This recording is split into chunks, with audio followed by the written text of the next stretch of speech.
Vuelvo a empezar, Yulisa, Presente, profa, buen día. Merali, Joel, no, Joel, ya me... Presente, doctor. Estoy conectada con mi compañera Jenny. Ok, Mónica, Presente, doctora, desde hace rato que estaba conectada, pero el micrófono no funciona en mi computadora. ok, Sugeri, Maestra, ella es baja. ah, sí, me habían dicho. Ok, gracias. Melissa, Jennifer, Presente, doctora. Jordi y nadie más. Ok, entonces continuamos. ¿Quién sigue? Falta Limber, no sé si alguien más falta. Yo, me faltan algunos fármacos, profe. Ok, tú vas, Emma, adelante. Bueno, continuando con la droninadora, este es un bloqueante multicanal que inhibe las corrientes de potasio y que por lo tanto también prolongan el potencial de acción cardíaco y los periodos refractarios. También Emma, es dronedarona. Dronedarona, ¿de acuerdo? así. Este fármaco también es un derivado de benzofurano no yodado de amiodarona, que esto está aprobado para el tratamiento de la fibrilación y el aleteo auriculares. Bueno, su efecto farmacológico de este medicamento, al igual que la amiodarona, la dronedarona es un bloqueador de múltiples corrientes iónicas, incluyendo la corriente de potasio, la activación rápida también del potasio, del rectificador retardado, la corriente de potasio de activación lenta del rectificador retardado. Eh, Al igual que otras corrientes, ya que sus efectos antiadrenérgicos son más fuertes que los de la amiodarona. Bueno, de este fármaco, ¿cuáles serían sus efectos adversos o interacciones medicamentosas? Bueno, aquí las reacciones adversas más comunes son la diarrea, náuseas, dolor abdominal, vómito y astenia. Los inhibidores potentes del citocromo YP3A, como el ketoconazol, pueden aumentar la exposición de adronedarona hasta 25 veces, por lo cual este no se debe administrar dronenadora junto con inhibidores del potente del citocromo YP3A, como un ejemplo que nos da en el libro, que son los antifúngicos o antibióticos macrólidos. Siguiente diapositiva. El otro fármaco sería el esmolol, que este está indicado en el tratamiento a corto plazo de taquicardias supraventriculares, principalmente la fibrilación auricular, el aleteo auricular y la taquicardia inusual. Y siempre que se considere necesario utilizar un beta bloqueador de muy corta duración de acción. El esmolol es un agente selectivo beta 1 metabolizado por esterasas de eritrocitos y por lo tanto tiene una semivida de eliminación muy corta, que en el libro nos marca que son 9 minutos. El esmolol intravenoso es útil en situaciones clínicas en las que se desea un bloqueo adrenérgico beta inmediato. Un ejemplo que nos da el libro, que es para el control de la frecuencia de la fibrilación auricular de conducción rápida. Siguiente diapositiva.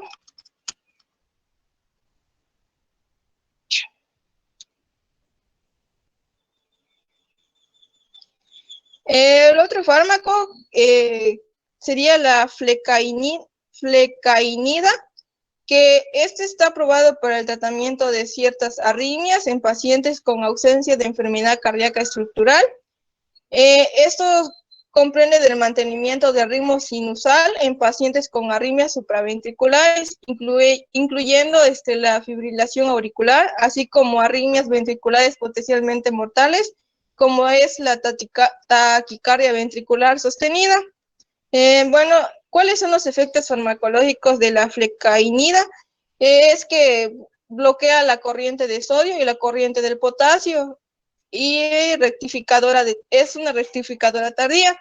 La duración de este potencial de acción se acorta en las células de Purkinje. Probablemente se debe al bloqueo de los canales de sodio a una apertura tardía, por lo cual se prolongan en las células ventriculares, dando como resultado un bloqueo de la corriente rectifactora tardía. Al igual que este fármaco, investigué que es un estabilizador de la membrana e interfiere en la corriente rápida de la entrada de sodio durante la despolarización de la célula miocárdica, sin afectar la duración del potencial de acción.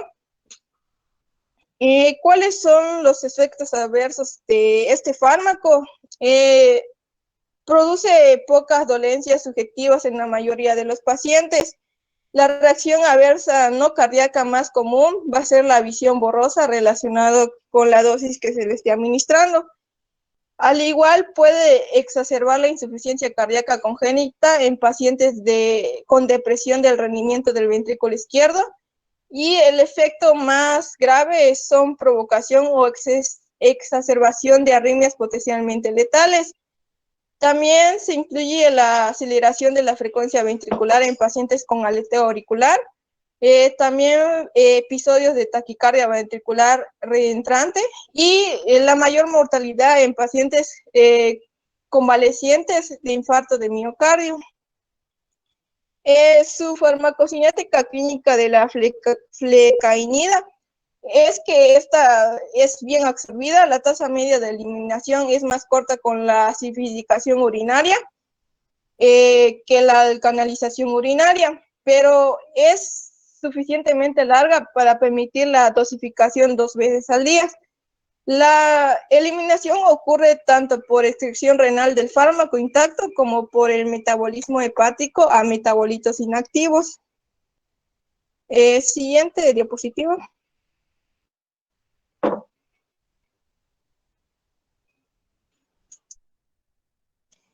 Ahora seguimos con la ibutilida. Más que nada, en el libro pues nos trae poca información. Nos dice que es un bloqueador que en algunos sistemas también activan una corriente de entrada de sodio. La ibutilida se administra como una infusión rápida que nos marca 1 miligramo durante 10 minutos para convertir la fibrilación o aleteo auricular en ritmo sinusal de forma inmediata. ¿Cuáles son como que las indicaciones terapéuticas de este fármaco? Bueno, sería el aleteo auricular y la fibrilación auricular. El principal efecto de este fármaco es en torsades de Pointes, que ocurre hasta en el 6% de los pacientes y requiere cardioversión inmediata hasta la tercera parte de ellos. Este fármaco experimenta un metabolismo de primer paso extenso, por lo que no se usa por vía oral. Es eliminado por el metabolismo hepático y tiene una tasa media de 2 a 12 horas, en promedio 6 horas. Siguiente diapositiva. Bueno, este fármaco que va a ser la lidocaína, pues es muy utilizado a nivel general. Es un anestésico local que también es útil en el tratamiento agudo por vía intravenosa de las arritmias ventriculares. Al administrarse este fármaco, todos los pacientes con sospecha de infarto de miocardio, este fármaco no suele administrarse en todos los pacientes en unidades de cuidados coronarios. Siguiente diapositiva.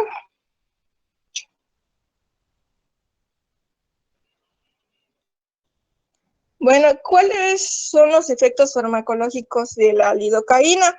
Pues la lidocaína bloquea los canales cardíacos de sodio, tanto abiertos como inactivos. No es útil en las arritmias auriculares, posiblemente porque los potenciales de acción auricular son tan cortos que el canal de sodio está en estado inactivado en comparación a los tiempos diastólicos, es decir, la recuperación, que pueden ser largos. La lidocaína puede hiperpolarizar las fibras de Purkinje y despolarizarlas por el potasio o baja por dilatación. El aumento de la velocidad de conducción resultante puede ser antiarrítmico en la reentrada. La lidocaína pues disminuye la automaticidad al reducir la pendiente de la fase 4 y altera el umbral de exaccitabilidad. Mayormente la duración del potencial de acción no se ve afectada o se acorta, tal como el acortamiento que se debe al bloqueo de los pocos canales de sodio que inactivan tardíamente durante el potencial de acción cardíaco. Siguiente diapositiva. Bueno, acá los efectos adversos cuando se administra este fármaco con rapidez, una dosis grande intravenosa, puede ocurrir convulsiones. Cuando la concentración plasmática del medicamento aumenta lentamente por encima del rango que se le está aplicando, o sea, el rango terapéutico, puede ocurrir durante la terapia del mantenimiento. Se pueden observar algunos efectos adversos como es el temblor, la disartia, que es una afección en la cual tiene dificultad para decir las palabras, o sea que debido a este problema los músculos no le ayudan a hablar, y también nivel de conciencia alterado, el niptaxmo, que es un movimiento involuntario del ojo que puede hacer que el ojo se mueva rápidamente de un lado a otro, hacia arriba y abajo, y más que nada este niptaxmo es un signo precoz de la toxicidad por lidocaína. A ver, Emma, Sí. recuerden que esta lidocaína es la misma que vimos como anestésico local, tiene el mismo mecanismo de acción, solamente que aquí recuerden que bloquea a esta dosis que se da por vía intravenosa, puede bloquear los canales de sodio abiertos o inactivados, y esto significa que va a prolongar el potencial de acción. Y también, como vimos en su momento, una de los síntomas que nos indican que el paciente está teniendo dosis tóxicas es aquel entumecimiento perioral, la presencia de este nistagmo que menciona Emma, y cuando ya las dosis son más tóxicas, empiezan a ver los temblores, disartria, alteración en el nivel de conciencia y hasta puede terminar con las convulsiones, ¿de acuerdo? Recuerden, esto ya lo habíamos mencionado anteriormente. ¿Puedes continuar, Emma? Siguiente diapositiva. Bueno, su farmacocinética clínica, aquí voy a mencionar como que lo más importante porque está un poco largo. Esta lidocaína se absorbe bien, se somete a metabolismo hepático de primer paso. El uso oral de este fármaco es inapropiado. Las concentraciones plasmáticas terapéuticas de la lidocaína pueden mantenerse mediante la administración intramuscular intermitente, pero se prefiere más que nada la vía intravenosa o la aplicación intravenosa. Las concentraciones plasmáticas de la lidocaína disminuyen exponencialmente después de una sola dosis intravenosa, lo que indica que es necesario un modelo multicompartimental para analizar la disposición de este fármaco. El descenso inicial de la lidocaína plasmática después de la administración intravenosa ocurre rápidamente con una tasa media aproximadamente de 8 minutos y representa la distribución del compartimiento central a los tejidos. La tasa media de eliminación terminal es de aproximadamente 2 horas, que representa la eliminación del fármaco por el metabolismo hepático. Para evitar esta pérdida de eficacia. Hasta ahí, pásate al siguiente fármaco. Siguiente diapositiva. Ahora continuamos con el magnesio. La administración intravenosa es de 1 a 2 gramos. Es efectivo para prevenir los episodios recurrentes de torsales de Points, incluso si la concentración sérica es normal. De magnesio. Se desconoce el mecanismo de acción ya que el intervalo QT no se acorta y es posible que haya un efecto sobre la corriente de entrada, quizás no de la corriente de calcio. Siguiente diapositiva.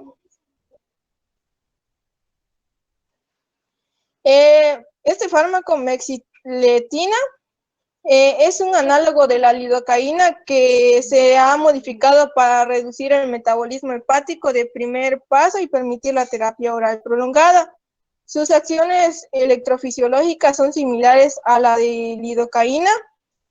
Se pueden observar el temblor y las náuseas, que van a ser los principales efectos adversos relacionados con la aplicación de la dosis que se le administra el fármaco. Este fármaco, la mexiletina, sufre un metabolismo hepático que es inducible por fármacos como la fenitoína y está aprobada para el tratamiento de arritmias ventriculares. Sus combinaciones con quinidina o sotalol pueden aumentar la eficacia y reducir los efectos adversos. Siguiente diapositiva.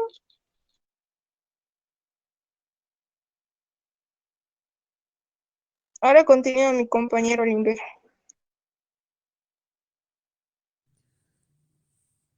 Ok, pues continuando, tenemos la procainamida, que pues acá vamos a tener un análogo de lo que es el analgésico local, procaína. procaína. Esta va a ejercer efectos electrofisiológicos que van a ser similares a lo de la quinidina, pero pues llega a carecer de la actividad bloqueadora vagolítica y adrenérgica de la quinidina.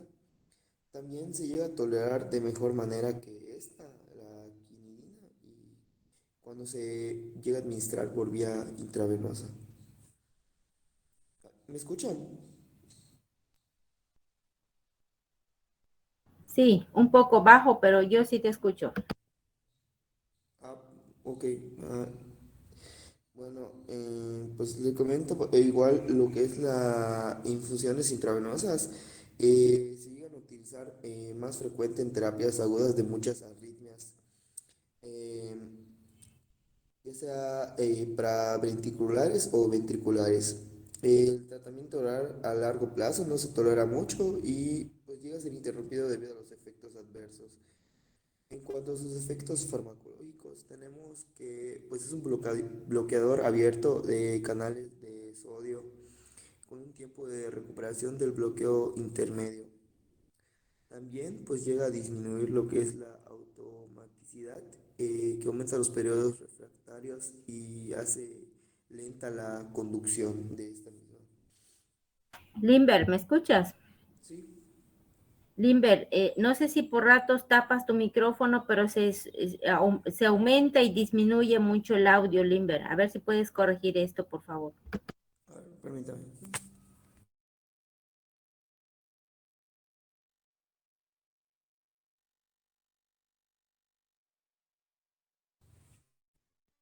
Escúchame. ¿Sí? ¿Sí se te escucha? Ah, ok, igual estoy con datos. Bueno, Ahora ya mucho mejor. sí, siguiente.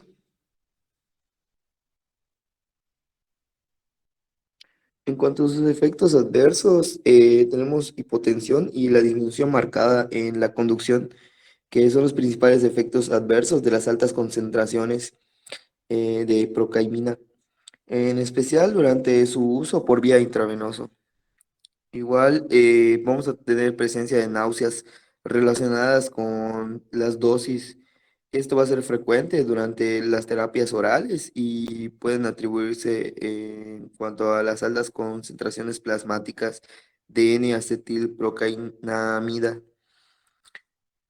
De igual manera, produce lo que es aplasia de la médula ósea, potencialmente llega a ser mortal en un 0,2% de los pacientes. Siguiente.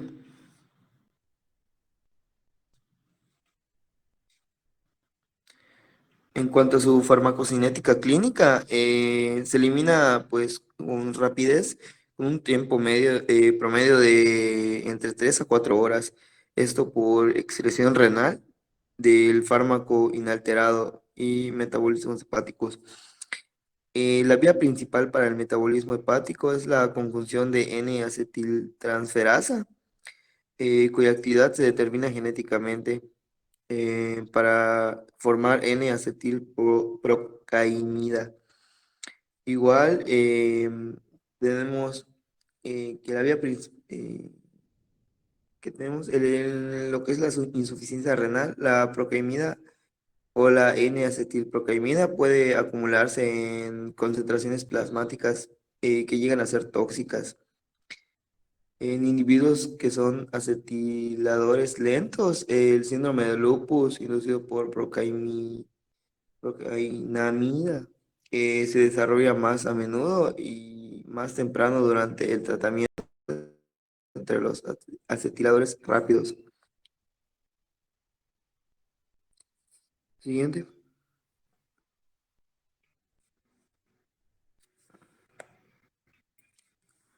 Tenemos la propafenona. Este va a ser un bloqueador de canales de sodio con un constante tiempo lento para la recuperación del bloqueo.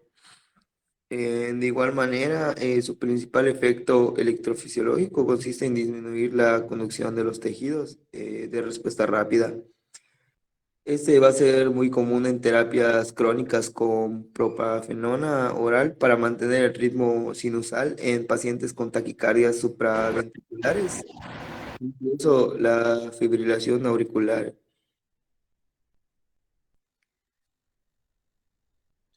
Tenemos también que los efectos adversos durante la terapia con propafenona incluye la aceleración de las respuestas ventriculares en pacientes con aleteo ventricular, aumento de la frecuencia o gravedad de los episodios de taquicardia ventricular reentrante. Llega a haber exacerbación en la insuficiencia cardíaca y los efectos adversos de bloqueo adrenérgico beta, tales como bradicardia sinusal o broncoespasmo. Siguiente.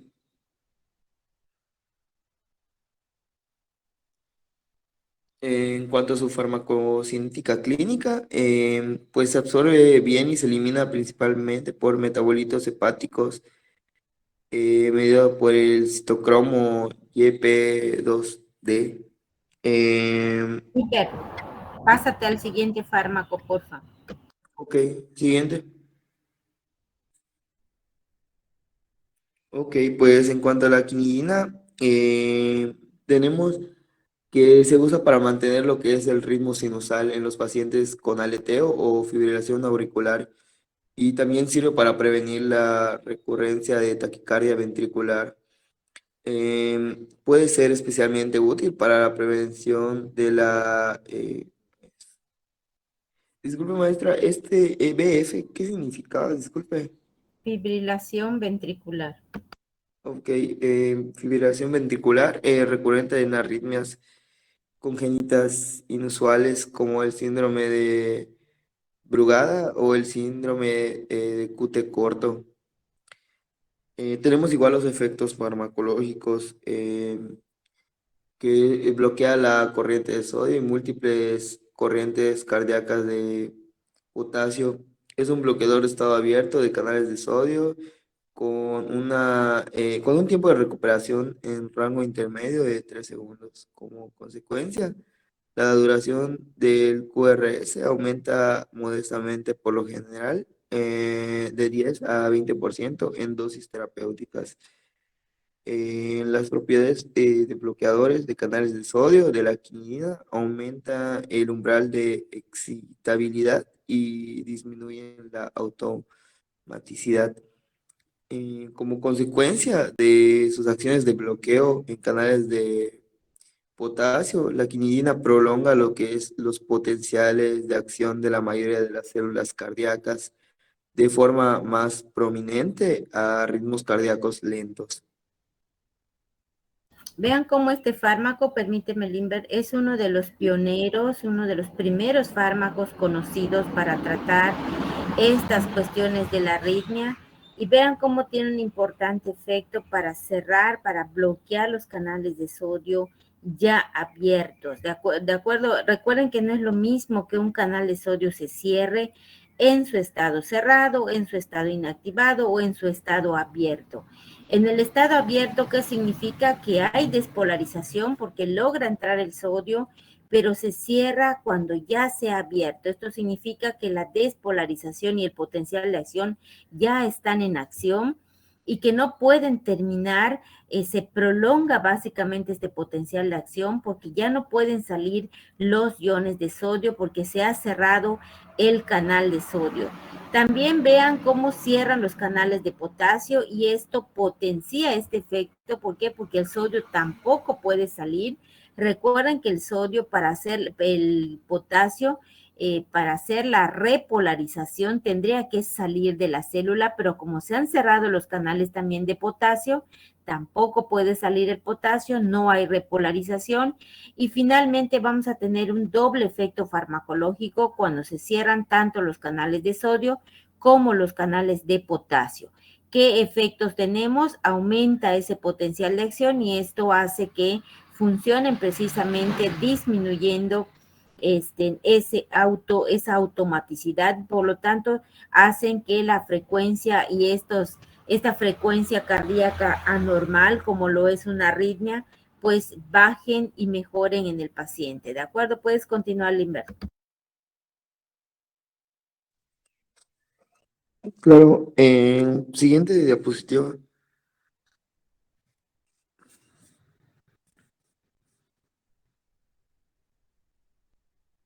Ok, aquí pues ya nos encontramos con lo que son los efectos adversos. Tenemos dos tipos.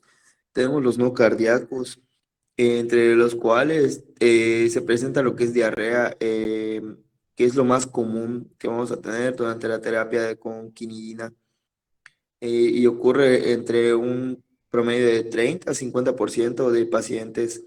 Se nos conoce pues lo que es el mecanismo. Igual se presenta lo que es la hipocaliemia, que va a ser inducida por diarrea, y puede potenciar tosales de Pointes debido a Limber, ¿qué es la hipocalemia, Limber? O hipocaliemia, como dice acá. ¿Qué es? Calem. Eh, ¿Alguien eh, del equipo que conteste? ¿Alguien del grupo, perdón? es cuando, bueno, A ver, te escuchamos. llega a ser por cuando no tiene la sangre suficiente calcio. No, eso es hipocalcemia. ¿Qué es Ah, ok. hipocalemia? No son los niveles bajos de potasio en la sangre. Ok, en niveles bajos de potasio, una diarrea nos puede llevar a una hipocalemia, por supuesto. Continúa, Limber. Ok. Ok. Pues el siguiente punto nos dice que se presentaría lo que es la trombocitopenia, que puede ser grave y igual pues se puede resolver rápidamente con la interrupción del medicamento. Muy raras veces hay hepatitis, depresión de la médula ósea o incluso síndrome de lupus. En cuanto a los cardíacos, de 2 al 8% de los pacientes pues reciben terapia con quinina y se desarrolla una prolongación marcada del intervalo QT y torsade de Pointes. A altas concentraciones plasmáticas de quinidina puede ocurrir un bloqueo marcado de sodio con taquicardia ventricular resultante, y pues también se puede aclarar lo que es la insuficiencia cardíaca o la enfermedad del sistema de conducción.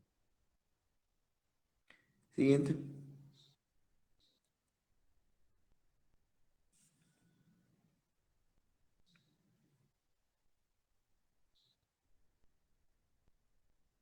Ok, en cuanto a la farmacocinética clínica, Se nos dice que llega a absorber bien y está unida a un 80% a proteínas plasmáticas.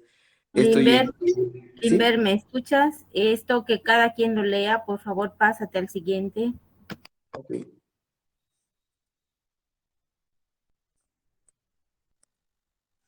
Interacciones medicamentosas. Llega a ser un potente inhibidor del citocromo YP2D6 como resultado en la administración de pacientes que reciben fármacos que sufren metabolismo mediados por el citocromo que puede causar efectos farmacológicos alterados por la cierta acumulación del fármaco original o en el fallo de la formación de metabolitos.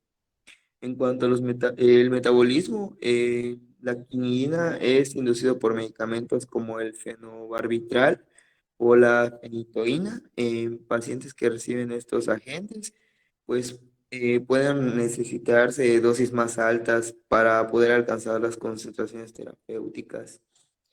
Si la terapia con el agente inductor se interrumpe, las concentraciones de quinidina pueden aumentar a niveles más altos y deben ajustarse en cuanto a su dosificación en forma decente. Siguiente.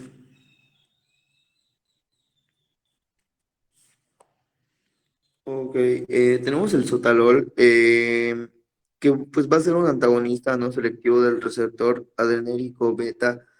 También se prolonga lo que es los potenciales de acción cardíaca al inhibir el rectificador tardío y posiblemente otras corrientes de potasio. Em, Se prescribe como lo que es un antagonista del receptor adrenérgico beta y es mucho más potente que el de enantiómero, pero los dos son equipotentes como bloqueadores de los canales de potasio. También prolonga la duración del potencial de acción, todo el corazón y el intervalo QT en el electrocardiograma. Disminuye la automaticidad, ralentiza lo que es la conducción del nodo eh, aeroventricular y prolonga lo que es la refracteriedad al bloqueador tanto de los canales de potasio como los receptores adrenérgicos beta. No ejerce ningún efecto sobre lo que es la velocidad de conducción en los tejidos de respuesta rápida. También eh, causa la... a ver, disculpe, doctora, ¿este qué significa el EAD? EAD es la postdespolarización temprana. Ok, gracias. Eh, y pues también lo que es la actividad desencadenada in vitro y puede pues causar el torsade de Pointes, especialmente cuando la concentración sérica de potasio es baja. A diferencia de la quinidina, la incidencia de torsade de Pointes parece depender de lo que es la dosis del sotalol. Los torsade de Pointes constituyen la mayor toxicidad observada con sobredosis. Y los otros efectos adversos del tratamiento son aquellos asociados con el bloqueo de receptores adrenérgicos beta. Siguiente. El Bernacalant, pues va a ser un inhibidor de múltiples canales iónicos y prolonga los periodos que son refractarios auriculares sin afectar la refractariedad ventricular significativa. Eh, Su uso intravenoso tiene una eficacia moderada en la terminación de la fibrilación auricular. Y pues por nuestra parte es todo, es la última diapositiva esta.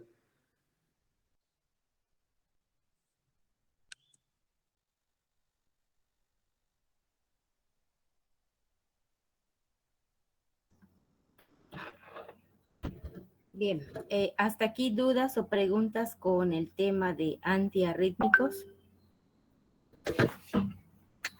Como ustedes se podrán dar cuenta, todos estos fármacos que hemos visto, desde antihipertensivos, algunos de ellos cardiopatía isquémica, insuficiencia cardíaca y estos antiarrítmicos, prácticamente son los mismos medicamentos, a excepción de estos últimos fármacos que hemos escuchado hablar de ellos, que se comportan como antiarrítmicos, ¿de acuerdo?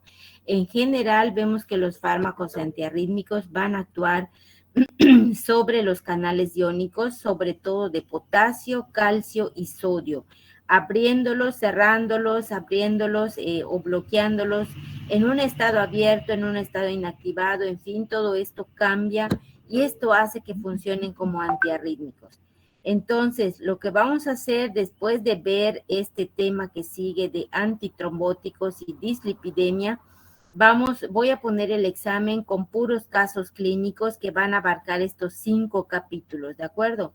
El examen va a estar enfocado a la farmacología, no les voy a pedir que hagan el diagnóstico ni que instalen el tratamiento, solamente les voy a hacer preguntas con respecto a esas indicaciones, con respecto a esas contraindicaciones, efectos adversos o interacciones medicamentosas, no dosis tampoco, ¿de acuerdo? Entonces, por ahí va a estar dirigido el examen. Así que repasen estos temas. Al final les voy a dar algunos tips que también les va a ayudar para el examen. Así es que vamos a continuar con el siguiente tema de farmacología de la trombosis y hemostasia. Por favor, el equipo encargado de presentarlo ya puede dar inicio, a menos que tengan dudas con estos antiarrítmicos. Y le corresponde a Jessica, Luis David, Profe. Didier. ¿Sí? No repartió tema porque fue mi último equipo, nos había comentado usted que luego creo que usted iba a exponer o algo así. Les mandé unas preguntas, ¿se acuerdan? Ah, sí. Ok, ¿no les di los temas para que presenten por equipo? No, profesor, nosotros fuimos el último equipo. Ok, apúntenla ahí porque esto queda pendiente. El capítulo 44, que es este de farmacología, le va a corresponder a Jessica, Luis David, Didier, María Elena y Laura presentar esto en las diapositivas, ¿de acuerdo? Esto será para el día de mañana. Siguiente capítulo es el 33, también va a ser del Goodman, este 44 es del Goodman y el 33 también. Le va a corresponder a Brian, Noemí, Yulisa y Merali presentar este capítulo 33. Y el equipo 47 ya empezamos con los antidiabéticos, fármacos antidiabéticos. Le va a corresponder a Joel, a Karina, Mónica, Joan, y vamos a correr a Sugeri, que ya está de baja. Sugeri es la que está de baja, ¿verdad? Sí, profe. Ok. Le va a corresponder a Melissa. Permítame.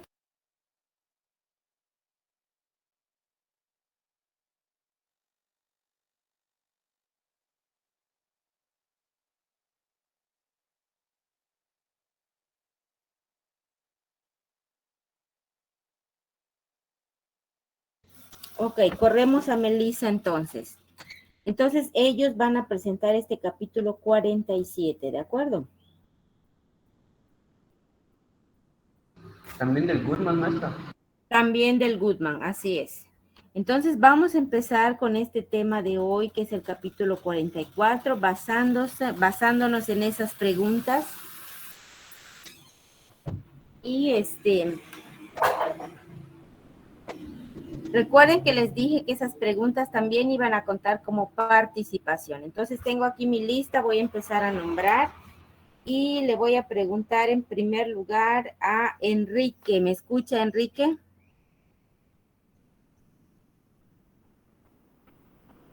Enrique.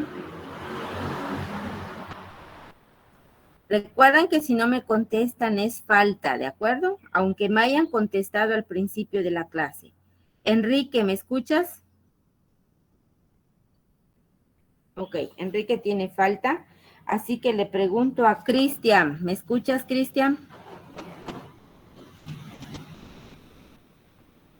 Sí, Cristian. maestra, sí te escucho. Ok, Cristian. Cristian, respóndeme la pregunta 1.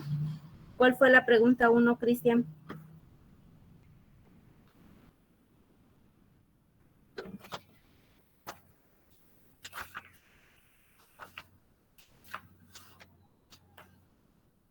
No sé cuál es la pregunta, uno, maestra. A ver, que alguien nos lea la pregunta 1, por favor. ¿Qué es la homeostasia y la trombosis? ¿Qué es la hemostasia? No es homeostasia. Y la trombosis. Contesta, Cristian, por favor.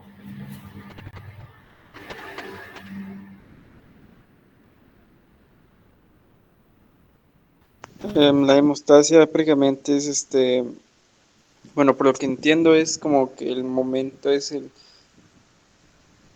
a ver, creo que viene siendo como que una defensa que tiene el cuerpo contra una lesión, ¿no? Vendría siendo algún daño para evitar que haya exceso de pérdida de sangre, ¿no? Es como el efecto, se me fue, pero sí es eso la hemostasia. ¿Y cuál era el otro que habían dicho? Trombosis. La trombosis vendría siendo como que lo contrario a este flujo de sangre. Digamos que la trombosis es como que podría ser una coagulación, algún eh, hecho que cause que que un taponamiento en las arterias, lo que va a hacer que provoque isquemia o falta de oxígeno en la zona afectada, o incluso podría ser este, una muerte cerebral en casos graves. Bueno, ¿alguien quiere complementar esta respuesta? Con lo que tengo escrito, maestro. Así es. Pues yo escribí en homeostasis, que se define como el conjunto de mecanismos fisiológicos que se ponen en marcha con el fin de impedir o evitar la pérdida de sangre ante un traumatismo vascular. Y la trombosis se define como la formación o presencia de, mm, de coágulos en el interior de un vaso sanguíneo que condiciona una alteración en el flujo y por lo tanto en el aporte o en el retorno de sangre de los tejidos dependientes de aquel. Ok, correcto. Recuerden que cuando esta presencia de coágulo está dentro de una arteria, lo que se va a alterar es el flujo, porque ya no le recuerden que las arterias llevan sangre para oxigenar todos los tejidos y células. Y cuando el coágulo está en una vena, pues vamos a tener una alteración en el retorno, en ese regreso de la sangre ya para ser oxigenada, ¿de acuerdo? Bien, entonces esto significa que la sangre tiene que estar en un equilibrio, debe estar bien, debe fluir la sangre dentro de la vasculatura y cuando haya un daño en el endotelio, una ruptura, debe también tener la capacidad de formar estos coágulos, debe coagularse cuando hay esa lesión vascular y entonces este equilibrio es el que nos va a evitar todo tipo de trastornos, llámese hemorragias o precisamente trombosis. Entonces, la hemostasia por ahí está, es ese conjunto de mecanismos fisiológicos que evitan el sangrado cuando hay un traumatismo en el vaso sanguíneo. Ahora yo les pregunto, ¿tenemos que tener un traumatismo para tener una trombosis? ¿Se No, tiene que seccionar para que podamos tener una trombosis? No, claro que no. Entonces, de lo que se trata el capítulo es ver cómo se hace este taponamiento, esta coagulación sanguínea, esta hemostasia, cuando hay una lesión en el vaso, cuando hay un traumatismo, una cortadura, en fin, algún accidente que nos haya roto el vaso sanguíneo, y cuando también se tiene que evitar esta formación de coágulos, aún en ausencia de una ruptura. Sin embargo, sí tiene que haber un daño endotelial para que se presente esta trombosis. Recordemos que esta formación de trombos empieza cuando justamente inician o se alteran estos mecanismos totalmente fisiológicos y se convierten en mecanismos fisiopatológicos. ¿Qué es lo que nos puede desencadenar la presencia de una trombosis en ausencia de algún daño, una sección, algún corte en el vaso sanguíneo? Las placas ateromatosas. Las placas de ateroma que se van formando por acumulación de ciertos tipos de ácidos grasos que vamos a ver en el siguiente capítulo. Vamos a ver cómo esto daña al endotelio, que es el encargado de secretar y liberar esos factores antiagregantes plaquetarios, ¿de acuerdo? ¿Qué factores conocen ustedes que son antiagregantes plaquetarios? O factores que inhiben la agregación plaquetaria. ¿Cuáles son? ¿Cuáles son los que nos protegen para evitar que se empiecen a formar los trombos? ¿Se refiere a medicamentos? No, situaciones completamente fisiológicas que nos protegen de ese daño, esa formación de trombos.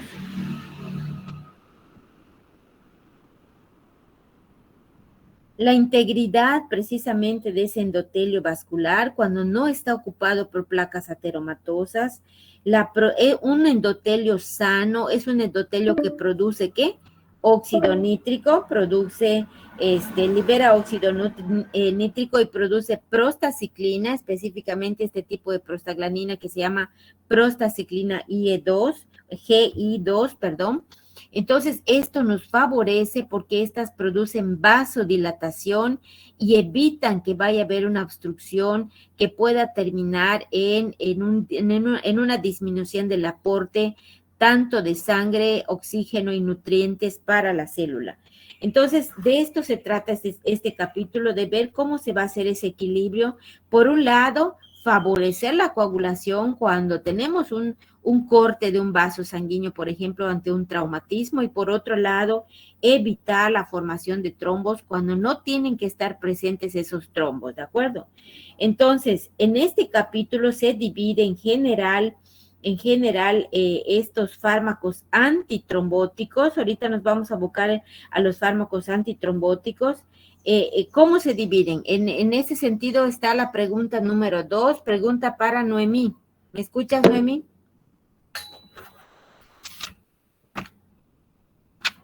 Sí, maestra. Ahorita le digo.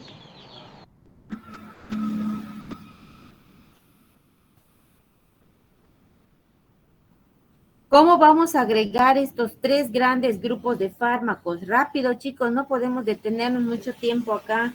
En No sabría antiplaquetarios, decirle, maestra. anticoagulantes y en fibrinolíticos, ¿de acuerdo? Noemí, no me contestaste. Repito, en antiplaquetarios, en anticoagulantes y en fibrinolíticos. Entonces, en general, los antiplaquetarios van a inhibir la actividad o la agregación de las plaquetas. Los anticoagulantes lo que van a hacer es disminuir la formación de fibrina, todo esto lo vamos a ir desglosando, y los fibrinolíticos lo que van a hacer es degradar la fibrina de ese coágulo que ya ha sido formado.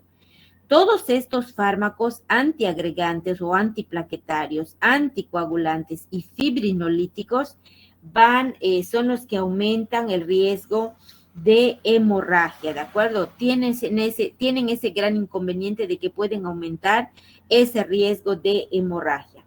Entonces, vamos a hablar ahorita de la hemostasia primaria y la hemostasia secundaria. La hemostasia primaria, ¿cuál es? Pregunta para Jorge. ¿Me escuchas, Jorge?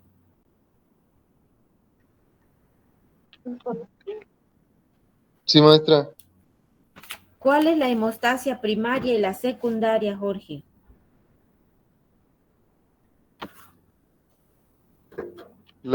¿Qué sería cuando se empieza a formar el trombo? ¿Qué más, Jorge? El coágulo, digo. ¿Qué más, Jorge? ¿Quién quiere completar esta respuesta? alguna lesión vascular, ¿no? Ujú. ¿Y qué pasa? Y en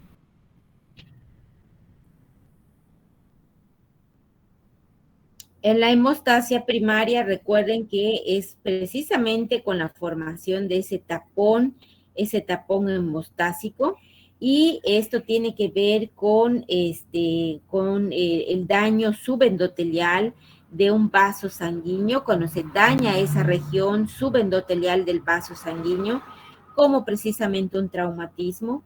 Entonces, esto va a iniciar la adherencia plaquetaria, ¿de acuerdo? Estas plaquetas van a liberar sustancias que van a activar precisamente a más plaquetas cercanas, y las van a reclutar, y estas plaquetas activadas y además agregadas van a formar ese tapón hemostático que se le ha llamado hemostasia primaria.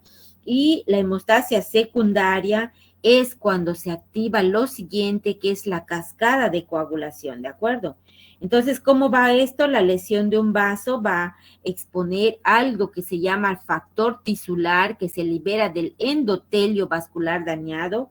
Entonces, este factor tisular es el que va a iniciar ese gran sistema que se llama cascada de coagulación. Las plaquetas activadas van a proporcionar la superficie o el lugar en donde se van a unir los diferentes factores de la coagulación que están almacenados dentro de esas plaquetas, ¿sí? Vamos a ver cómo se va a generar la trombina. La trombina es la que se va a encargar de transformar a ese fibrinógeno en fibrina, y esto va a activar y a retroalimentar la acción de las plaquetas, y esto va a generar incluso más la formación de trombina, y esto es precisamente lo que va a formar un coágulo más estable, ¿de acuerdo? Ya más detallado para hacer esa hemostasia a la que se llama secundaria. Entonces, todos estos procesos que inician con esta hemostasia primaria suceden casi al mismo tiempo. Sin embargo, con fines de estudio, se dividen en hemostasia primaria y secundaria para que ustedes vayan comprendiendo mejor cómo van estos procesos. Entonces, vamos a ver cuál es la función que le toca hacer a las plaquetas en este proceso de hemostasia. Y le voy a preguntar ahora a Luis David. ¿Me escuchas, Luis David?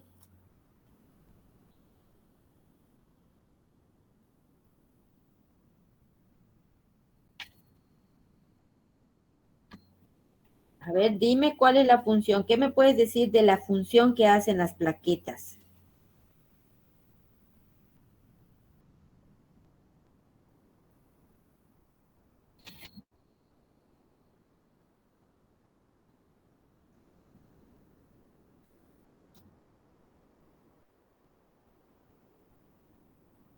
¿Cuál cosa, Luis David? ¿De qué estás hablando? ¿Cuánto viven las plaquetas, Maestra, ¿yo Luis puedo? David? A ver, ¿quién quiere contestar? De 7 a 10 días. Ok, Jennifer, de 7 a 10 días. ¿Qué más me pueden decir de las plaquetas? ¿Me escucha, maestra? Sí, te escucho. ¿Eres Jordi? Rápido, Jordi, que se nos acaba el Yo tiempo. tengo puesto en las preguntas que se encuentran en la sangre periférica en concentraciones que oscilan entre 150.000 y 400.000 plaquetas. Ok. ¿Qué más? Diagonal UL.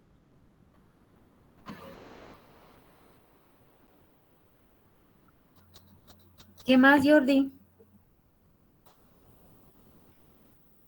Es que escuché que diga quién más. Bueno, y de igual manera, bueno, tengo puesto en total, así dice.